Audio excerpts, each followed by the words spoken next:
श्रीगोंद्यामध्ये संत शेख महम्मद महाराज मंदिर जीर्णोद्धार वाद ऐरणीवर ट्रस्टी अमीन शेख यांनी विरोध केल्यामुळे श्रीगोंदा शहर बंद, चर्चेतून मार्ग काढू, भाजपा आमदार विक्रम पाचपुते यांची भूमिका।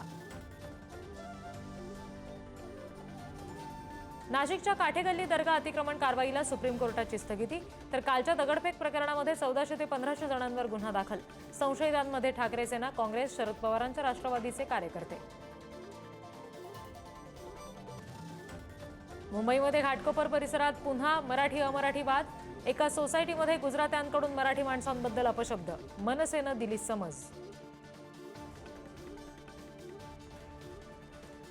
आता इयत्ता पहिलीपासूनच इंग्रजीबरोबर हिंदी सुद्धा सक्तीची, राष्ट्रीय शिक्षण धोरणाची यंदापासूनच अंमलबजावणी, हिंदी का शिकायची मनसेचा सवाल, तर मराठीसह राष्ट्रभाषाही यायला हवी, मुख्यमंत्र्यांचं वक्तव्य।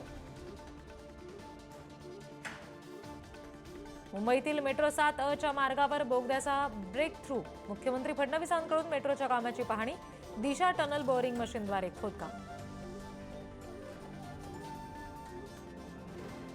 संभाजीराजे छत्रपतींनी घेतली भाजपा प्रदेशाध्यक्ष चंद्रशेखर बावनकुळेंची भेट, विकास कामांसाठी भेट झाल्याची संभाजीराजे यांची माहिती।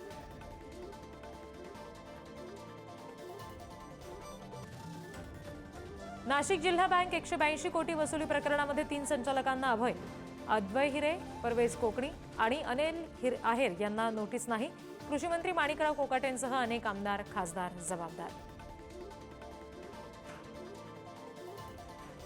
बुलढाण्यामध्ये केस गळतीच्या संकटानंतर आता नवीन संकट, शेगावात बोंडगावात नखांची गळती होत असल्याचं समोर।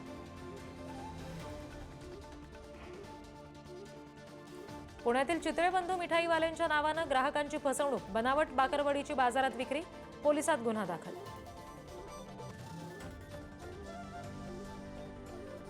मालवणमधील राजकोट किल्ल्यावरील शिवरायांच्या पुतळ्याचं महाराष्ट्र दिनी अनावरण, पुतळ्याचं काम 90% पूर्ण, मुख्यमंत्र्यांच्या उपस्थितीत अनावरण होणार असल्याची माहिती। गोंदियामध्ये ऐन परीक्षेच्या काळात शाळांचा वीज पुरवठा खंडित, थकीत विद्युत बिलामुळे 69 शाळांचा वीज पुरवठा खंडित, उष्णतेमुळे विद्यार्थ्यांची गैरसोय। सोन्याची झळाळी पुन्हा वाढली, सोनं 1 लाखांच्या उंबरठ्यावर, सोन्याच्या दरात पुन्हा एकदा 1000 रुपयांची वाढ, सोन्याचा सध्याचा दर प्रतितोळा 98,000 रुपयांवर।